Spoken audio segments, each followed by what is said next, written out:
Today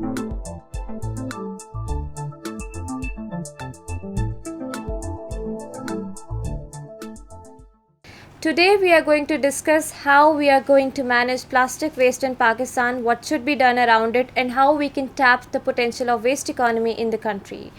Plastics have caused great repercussions throughout the world, and for countries like Pakistan, where the waste management is still a question mark, this needs to be tackled very carefully.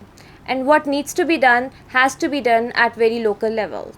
So today we have Mr. Ali Syed. He is the CEO and founder of Ouroboros Waste Management Company, which is considered as one of the largest SMEs within this sector.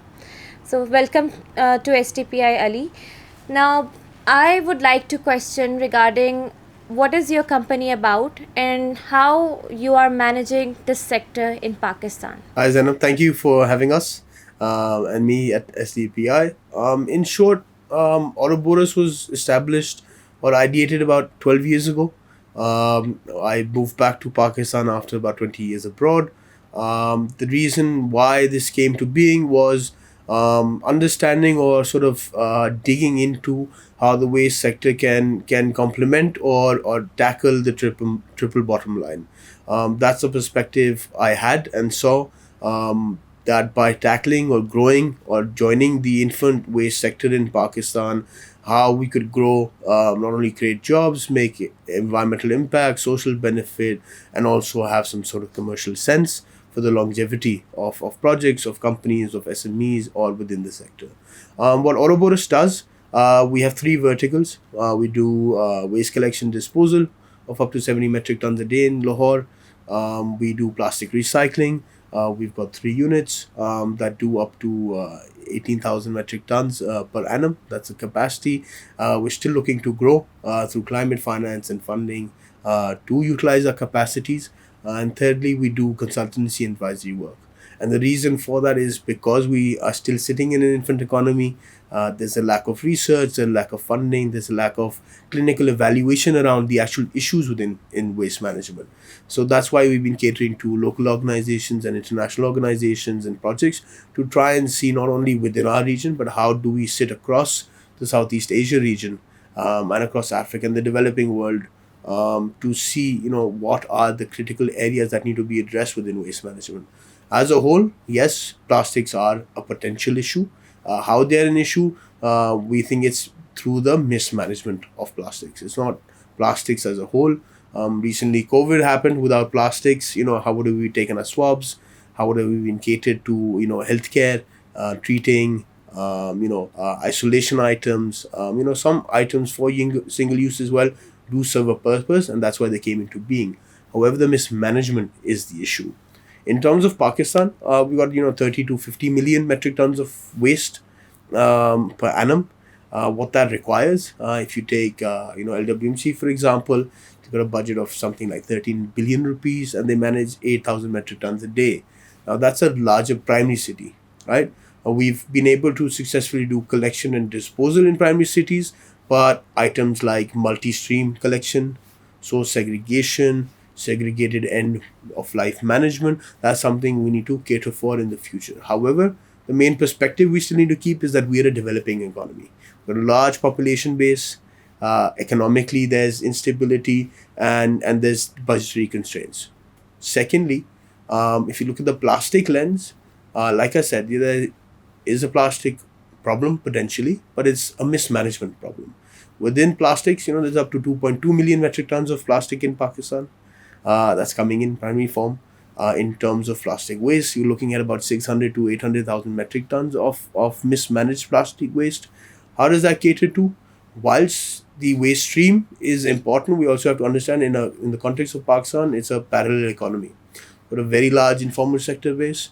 Whether it's right or wrong, that's not for me to decide or be a judge about. What they do is good work.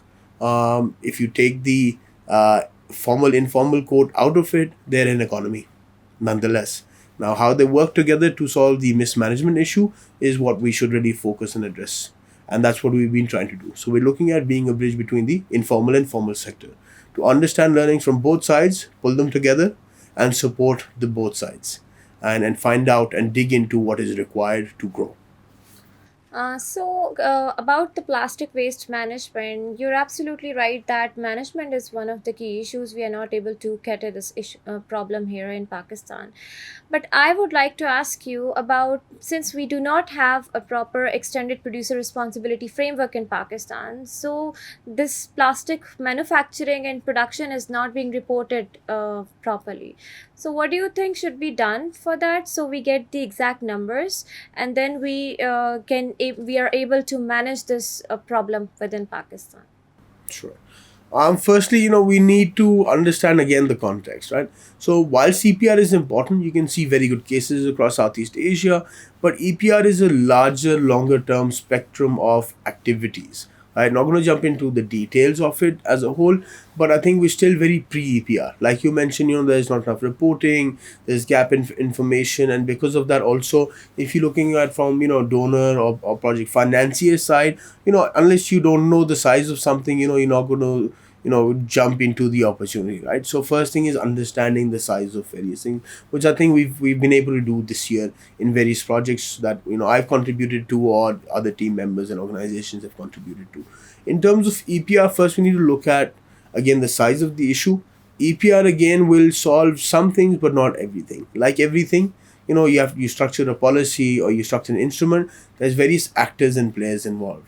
Now if we're just looking at the formal side of the economy, which we're able to, most people are able to talk to and engage with, that's only one pie, one slice of the pie of EPR, right? There has to be multiple stakeholders involved, things structured, things taken on board. At the moment, we're still in a very primary infant sort of stage of that. My suggestion would be to look at firstly undercovering, digging into, understanding the system as a whole, how it works and how it doesn't work. Whilst there might be 2 million metric tons of plastic in Pakistan a year, that could equate to 5 to 14 kgs per capita.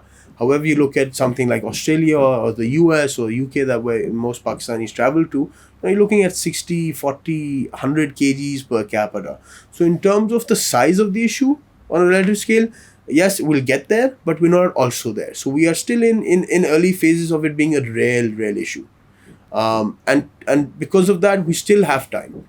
It's not the end of the world. We'll work it out. We'll get there. However, in terms of pre-PR or pre-structuring, we need to understand our value chains very well. Some things work for us very well that don't work in developed countries.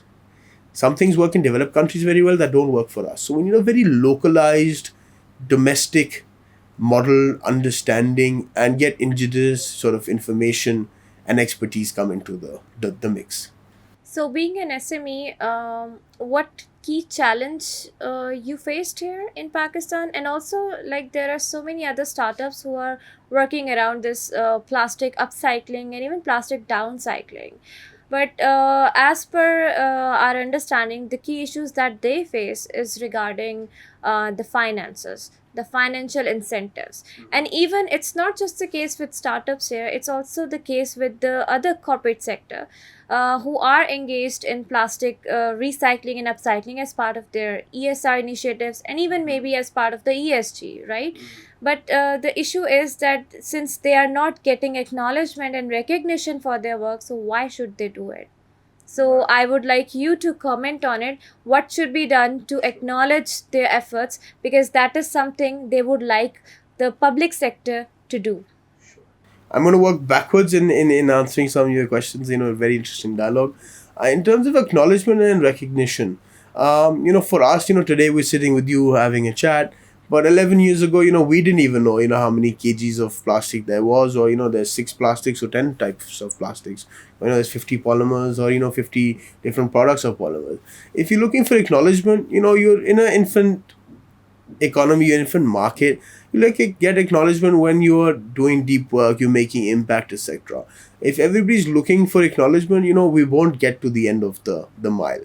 So acknowledgement will come when it needs to come.